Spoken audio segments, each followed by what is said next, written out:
September the 22nd.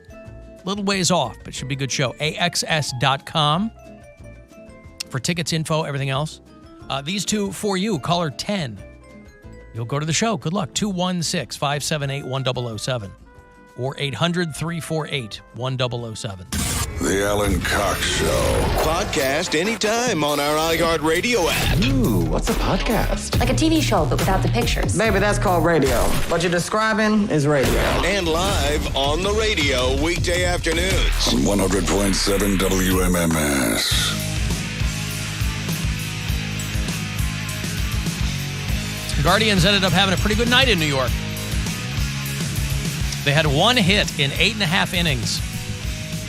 And then Josh Naylor dings one out and ties it up in the 9th. They end up coming back for a 3-2 victory over the Yankees of New York. Game 2 of that series is tonight, 7:05 here on MMS. We'll roll around 6:30, and then 6:35 is when that pregame will begin. Tonight and tomorrow, same first pitch, 7:05. And then they'll come home for the weekend against the Twins. And then Detroit comes to town. I've been trying to make plans for when my White Sox are in town. That'll be the end of this month, but I'd rather go in the summertime. I was all excited, so I was making plans to go when they're in town towards the end of this month. But that seems silly. Given what's going on weather-wise so far, there's no indication whatsoever that, so maybe August might be more fun to be out at the ballpark since we don't have a dome over there. Why don't they just put a dome on Progressive Field? Any conversations about that every time they want to soak the citizens for more money? Why don't they put a dome over Progressive Field? I've been saying that for Think of all the years. fun we could have over there. Why don't they put a dome on the Romo Fijo? Keep it super dry. Yes! It's never been more dry. I know it's got a roof. Put a dome on it. The domes are fun. Retractable. Right? And then you retract that dome and you see the roof. Honestly, though, that would be like the most Cleveland thing ever. That's what I'm saying. Spend $10 million to put a dome over a roof. This is where we're living. This is the place where we're now living. Alan, you were talking about the writer's strike. Did you see Adam Conover on CNN? Ripping CNN. You know who Adam Conover is? Yeah, Adam ruins everything. He came out of, he used to be a sketch comedy guy. One of the first YouTube channels I ever remember was called College Humor. And he was part of that, like in the earliest days of YouTube. But yeah, a lot of people know him from a show called Adam Ruins Everything, and they had him on. I don't know who the host is. I don't know if it's a weekend show. She didn't, I don't know who she is. But obviously when this guy called out the CEO of CNN, it probably made her a little nervous. I'd point out the fact that David Zaslav, the CEO of Warner Brothers Discovery, which is, the parent company of the network I'm talking to you on right now, was paid $250 million last year, $250 million. That's about the same level as what 10,000 writers are asking him to pay all of us collectively, all right? So I would say if you're being paid $250 million, Ted Sarandos made about $50 million last year. These companies are making enormous amounts of money. Their profits are going up. It's ridiculous for them to plead poverty when the writers who are making their shows, some of them are not able to pay their rent or their mortgages. I literally know writers who have had to go on assistance because they have not been able to make their year. If you look at these companies, they're making more money than ever. It's the people who make the shows for them that are making less. Adam Conover, thank you so much for coming on because you ruined everything. You may have just ruined my career, but I don't mind. Mm-hmm. Why did it ruin her career? She didn't tell him what to say. So worried. Everybody gets so worried when... he was ripping on his own boss. Yeah. Because his show's over on True TV, and I think that's a Warner Brothers... Isn't that under the Warner... Everything now is under that Warner Brothers Discovery umbrella. They're the geniuses that wanted to remove the HBO from HBO Max. That still makes no sense to me. Just calling it Max. Guys, we have property. It's HBO Max. Used to be HBO. Now it's HBO Max. Which half of that should we remove? Just the BOM. Call it Hacks. They already have a show over there called Hacks. It's going to confuse people. No. But I don't even know if Cinemax is still a channel. That was part of HBO for a while, too.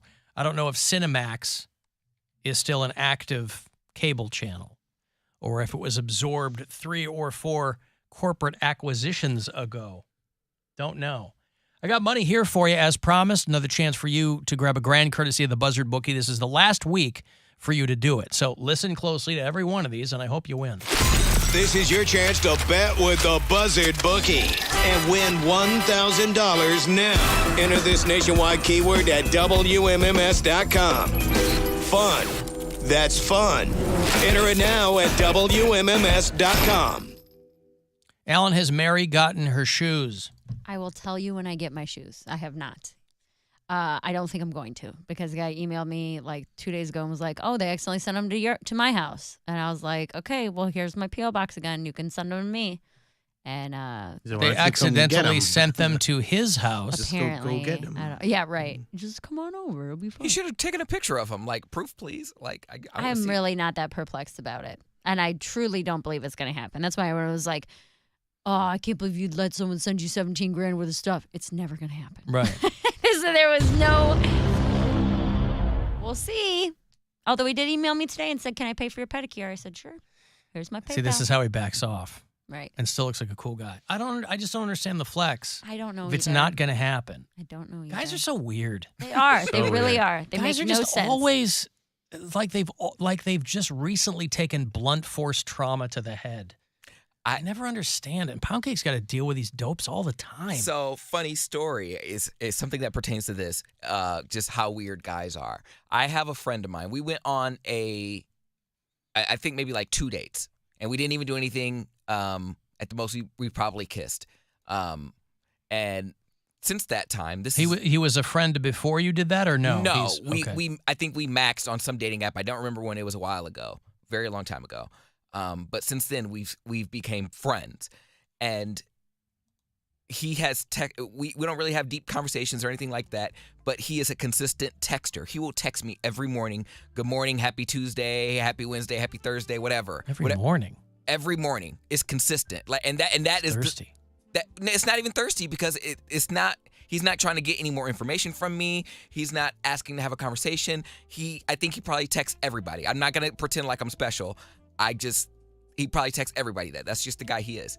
So this dude sends an e-blast to all of his friends in the morning. Maybe. And then so it was so random because the other day when I posted the pictures of me and McDonald's guy, my boyfriend, on Instagram, he sends me a text message. He's like, "So you got a boyfriend?" I'm like, "Yeah." And he's like, "Well, how'd you meet him?" I'm like, I was like, Facebook dating. And I was like, what's with the third degree? Like, you text me every day, don't care about what day I'm actually having. You just want me to have a good day.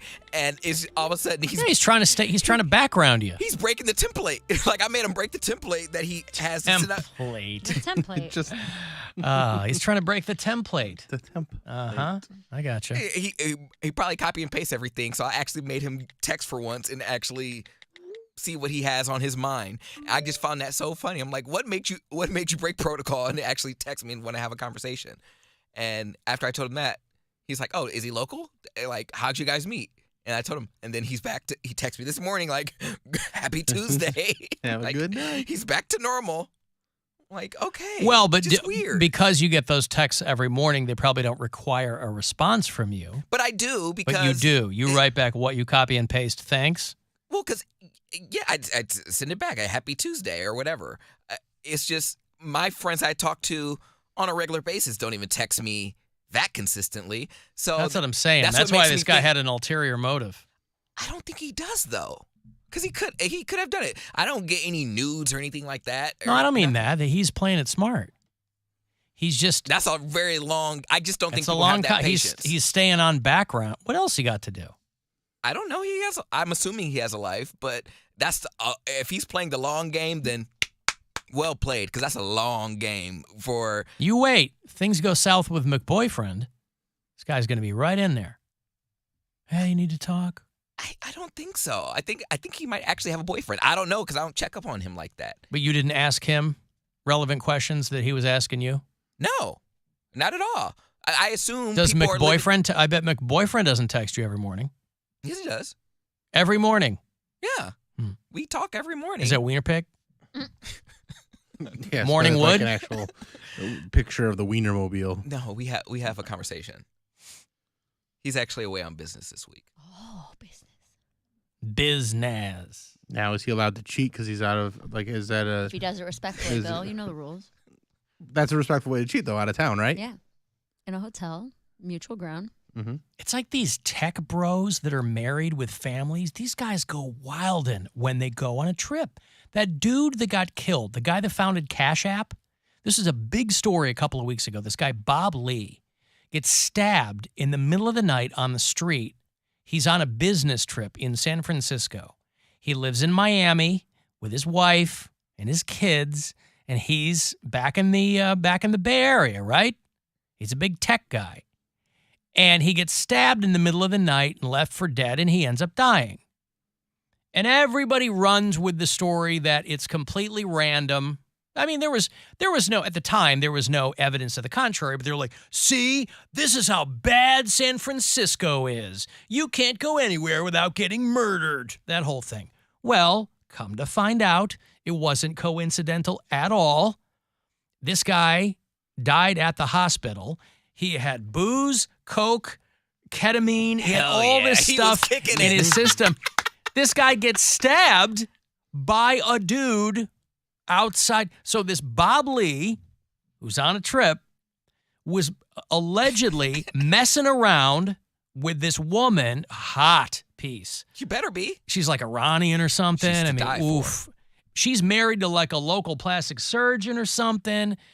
But she and this Cash App dude go to this guy's house to get drugs, and they were supposedly having a relationship, and he gets stabbed by the girl's brother, who they arrested. He was allegedly pissed that his married sister was fooling around with this other rich dude or whatever.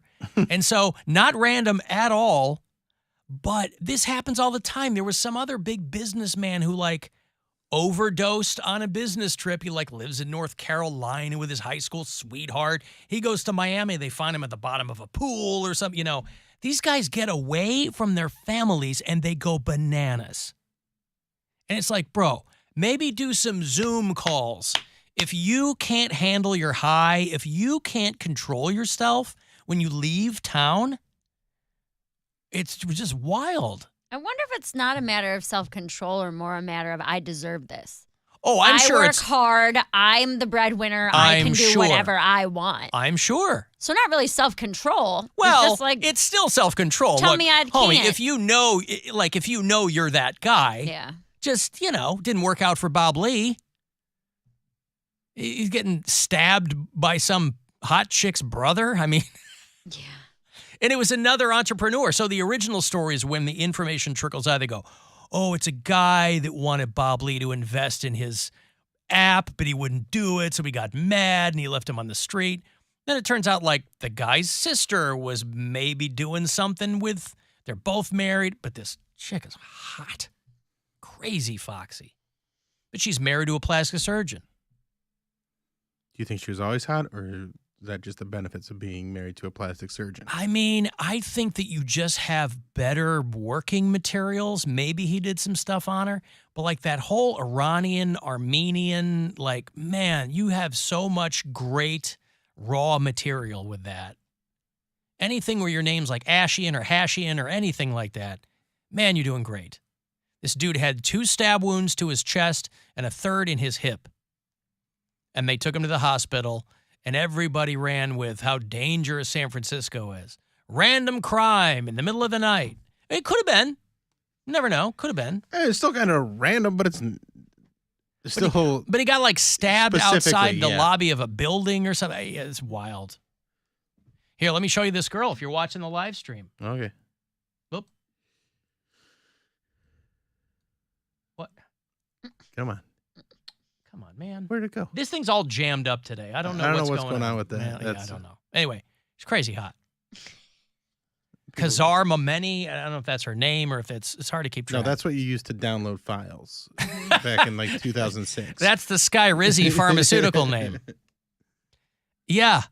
He had alcohol, Coke, Special K, all of it. I mean, at least he's eating healthy cereal. Red berries. Oh, that's so good. It is good. Man, I will house an entire box. I don't eat cereal often because when I do, I'll eat the whole box. I'm like that with cereal too. You know? Cereal's so good, man. I never I used to feel live on cereal, and I don't eat it that often because I know what kind I like. That's how I am. And I'm like a 5-year-old. Cereal or bread. We got Italian food the other day, and the bread that they sent with it was so good. I just like, I'm just gonna eat this loaf of bread, basically. Like, I don't even care about the rest of the food. The bread's so good. Fresh. It makes me want to start living like Tom Papa and making my own bread. Your bread won't be as good. I know. Why? You should make your own bread. It's not hard to make bread. That's why everybody did it during the pandemic. I know, but I don't. You're not going to make bread as good as an old Italian lady does, though. Oh, I thought you meant as good as Tom Papa. Or as good as Tom Papa. Well, He's probably got an old Italian, he's got a recipe from the old country. I can finally, I bet I can make some okay bread, but also I hate making things. Like when people are like, oh, I love to cook. I'm like, I like the food to be done. I don't like the process of cooking. You don't like cooking at all? Cooking and baking. Yeah, it's fun. Is, no. It's stressful. Stressful. Also, because if you ruin it, you got nothing to eat. Right. Order a pizza. I don't want it. There's things that I am good at cooking, but I also am the type that if someone's trying to help me, like if my girlfriend she's like, what can I do? I'm like, you can get the hell out of the kitchen. Right, yeah. Like I'm this, and I think she's the same way where I'm like, if I can help with anything, I will, but otherwise I'm going to stay out of your way because I know how that's how I like to cook, because there's nothing more annoying than someone doing making the same food that you're trying to make, but they make it their way, and you're like, that's not how you do that. Scramble eggs. Right. What are you doing? Or if you're cooking for 2 people, you want to present them with the finished product. Yeah. You don't want them That's watching, you know. I have to kick You Brian literally out. don't want them to know how the sausage is made. I have to kick Brian out of the kitchen because he will clean behind me. Yeah, He'll that's be annoying picking too. up spoons. He keeps and trying to doing hang up a dishes. sign that says Yes, cook. Yeah. all the time. He's labeling everything. The pot is hot and full of soup, and he writes soup on it. Hot soup. Where's my label maker? I'm out of tape. Let me take a break here. If you want to send a text for something, 35192 to get